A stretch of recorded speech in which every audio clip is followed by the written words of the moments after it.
সচিবালয়ে হামলার পরিকল্পনা আসে আওয়ামী লীগের গোপন মিটিং থেকে। ওই অনলাইন মিটিংয়ে আবু সালেক নামের একজনকে বলতে শোনা যায় 40 থেকে 50 জনকে ঢুকিয়ে দেওয়া হয়েছে সচিবালয়ের ভেতরে, যেখানে সাধারণ পোশাকে শিক্ষার্থীদের সাথে ছাত্রলীগ সদস্যরা ঢুকে পড়েছে। ছাত্রলীগের কর্মী ছাত্রদের ভিতর ড্রেস পরে ঢুকে গেছে, 40-50 জন ঢুকে দিয়েছি আমরা। বিক্ষোভে অংশ নেওয়া শিক্ষার্থী বলেন, বিমান বিধ্বস্ত হয়ে মাইলস্টোন কলেজের অনেক শিক্ষার্থী মারা গেছে। এমন দুঃখজনক ঘটনার পরও পরীক্ষা স্থগিত করা হয়নি। সকালে পরীক্ষা দিতে বের হয়ে জানতে পারি হঠাৎ করে রাত 3টায় পরীক্ষা স্থগিত করার সিদ্ধান্ত নেওয়া হয়েছে। RICL TMX, যুগের পর যুগ স্থাপনা থাকে মজবুত। এদিকে আন্দোলনের আগেই মাইলস্টোন স্কুল অ্যান্ড কলেজের শিক্ষার্থীদের 6 দাবি মেনে নেওয়া হয়। এরপরেও সচিবালয়ের গেট ভেঙে ভেতরে ঢুকে তাণ্ডব চালায় একদল শিক্ষার্থী।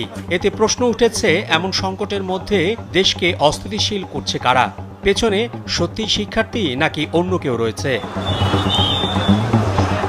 ভাইরাল হওয়া একটি ভিডিওতে দেখা যায় বিক্ষোভকারী একদল শিক্ষার্থী সচিবালয়ের প্রবেশ মুখে এক পুলিশ সদস্যকে ধাক্কা দিয়ে ফেলে দেয়।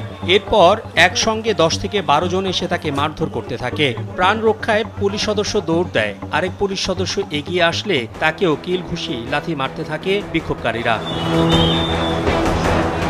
এক পর্যায়ে সচিবালয়ের প্রধান ফটকটি ভেঙে ফেলে ভুয়া ভুয়া স্লোগান দিয়ে সচিবালয়ে প্রবেশ করে পুলিশের উপর হামলা চালায় একদল শিক্ষার্থী। এদিকে আন্দোলনকারীদের মধ্যে এক শিক্ষার্থী জানায়, শেখ হাসিনাই ভালো ছিল, প্রয়োজনে আবার টাকা তুলে তাকে ফিরিয়ে আনা হবে। আমরা সবাই টাকা তুলে শেখ হাসিনার আবার বাংলাদেশে আনবো। ভিডিওতে যাকে দেখা গেছে সে সচিবালয়ে আন্দোলনে নেতৃত্ব দেন এবং বলছেন শেখ হাসিনাই ভালো ছিল। আবার একই সঙ্গে শিক্ষা উপদেষ্টা সহ শিক্ষা সচিব ও কর্মকর্তাদের পদত্যাগ দাবি করেন ওই শিক্ষার্থী।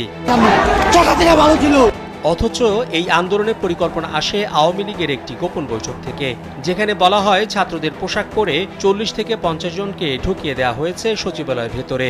বিক্ষোভে আরও ছাত্রলীগ ঢোকানোর কথাও বলতে শোনা যায়। উদ্দেশ্য সংকটের মধ্যেও দেশকে আরও অস্থিতিশীল করে তোলা। ওই ফোনে সাজ্জাদুল আনাম নামে আরও একজনকে বলতে শোনা যায়, যত পারেন আরও ঢুকিয়ে দেন, যত পারেন ঢুকাই দেন।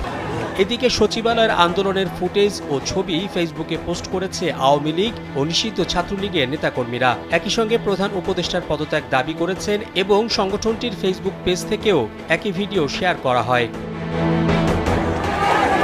মোহাম্মদ শাহাবুদ্দিন মাহতাব, কালবেলা।